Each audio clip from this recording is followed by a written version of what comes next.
नमस्कार विद्यार्थी मित्रांनो, स्वागत आहे तुमचं आपलं चॅनल एमपीएससी गर्लवरती.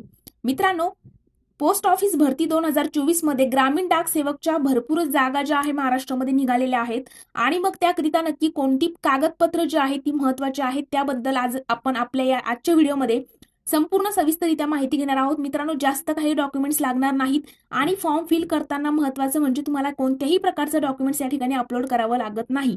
पण तरी तुमच्याकडे नंतर डॉक्युमेंट व्हेरिफिकेशनच्या वेळेला जे मी या व्हिडिओमध्ये डॉक्युमेंट सांगणार आहेत ते तुमच्याकडे असणं गरजेचं आहे. त्यामुळे ते ऑलरेडी तुमच्याकडे तुम्ही अपडेटेड करून ठेवायचं आहे. त्यानंतर जेव्हा डॉक्युमेंट व्हेरिफिकेशनची वेळ येईल त्यावेळेला असं व्हायला नको की ऐन वेळेवर तुमच्याकडे डॉक्युमेंट्स नाहीत.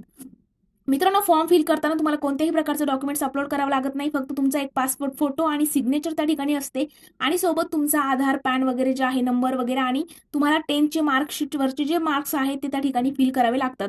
मात्र नंतर डॉक्युमेंट व्हेरिफिकेशनच्या वेळेला बघा आपण डॉक्युमेंट्स बघणार आहोत. पण त्यापूर्वी मित्रांनो, जर तुम्ही चॅनलवरचा हा व्हिडिओ फर्स्ट टाइम बघत असाल तर आपल्या चॅनलला सबस्क्राईब करून बेल आयकॉनवर देखील प्रेस करायला विसरू नका, जेणेकरून अशीच महत्त्वपूर्ण माहिती तुमच्यापर्यंत लवकरात लवकर पोहोचेल. आणि त्यासोबत तुम्हाला कोणत्याही प्रकारचा डाऊट असेल तर आपल्या चॅनलच्या अबाउट सेक्शनमध्ये जायचं आहे. त्या ठिकाणी माझ्या इंस्टाग्राम अकाउंटची लिंक आहे, तिथे तुम्ही मला पर्सनली मेसेज करून तुमचे डाऊट्स जे आहेत ते विचारू शकता. तुम्हाला प्रत्येकाला त्या ठिकाणी तुमचा रिप्लाय जो आहे, तुमच्या प्रत्येक प्रश्नाचं उत्तर जे आहे ते मिळणार आहे.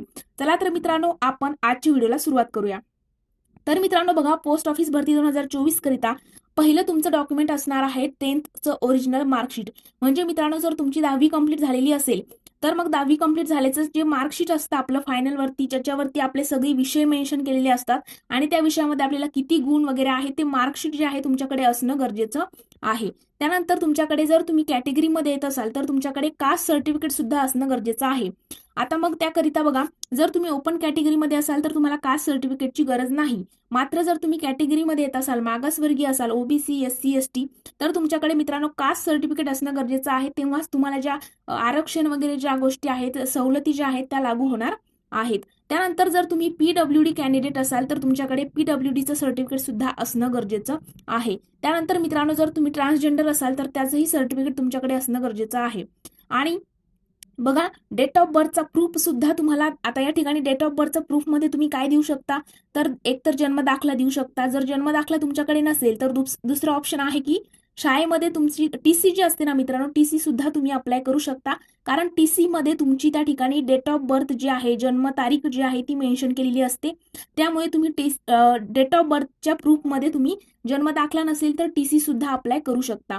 आणि नंतर आहे मेडिकल सर्टिफिकेट. आता तुम्ही म्हणाल की मेडिकल सर्टिफिकेटची गरज आत्ताच का, तर नाही, आत्ताच गरज नाहीये. पण ज्या वेळेला तुमचं सिलेक्शन वगैरे होईल तेव्हा डॉक्युमेंट व्हेरिफिकेशनच्या वेळेला तुम्ही तेव्हाच 10-15 दिवसामध्ये काढून घेऊ शकता. मात्र तुम्हाला मेडिकल सर्टिफिकेट सुद्धा नंतर लागणार आहे. आणि सोबत मित्रांनो, MSCIT तुमची झालेली असेल तर MSCITचं सर्टिफिकेट सुद्धा तुमच्याकडे असणं गरजेचं आहे.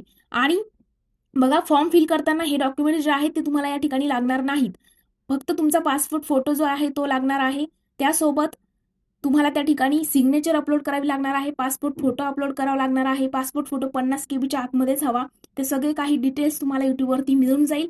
आणि फॉर्म फिल करताना फक्त 10च्या मार्कशीटवरचं जे मार्क्स आहेत तुमचे ते तुम्हाला त्या ठिकाणी अप्लाय करावे लागणार आहेत, की सायन्सला किती होते, सोशल सायन्सला किती, मराठीला किती, ते मार्क्स तुम्हाला अपलोड करायचे असतात. बाकी तुम्हाला फोटो सुद्धा मार्कशीटचा सध्या फॉर्म फिल करताना लागणार नाही. आणि बाकी तुम्ही प्रेफरन्स वगैरे कोणत्या ठिकाणी फॉर्म भरणार आहात ते सगळं काही तुम्हाला माहितच असेल. तर हे डॉक्युमेंट्स मित्रांनो सगळ्यात महत्त्वाचे डॉक्युमेंट्स आहेत. तुमच्याकडे नसतील तर आतापासूनच तयार करून ठेवायचे आहेत. तर आज आपण इथेच थांबणार आहोत मित्रांनो. जर तुम्हाला व्हिडिओ आवडला असेल तर व्हिडिओला लाईक, कमेंट आणि तुमच्या मित्रांसोबत देखील शेअर करायला विसरू नका. Thank you so much.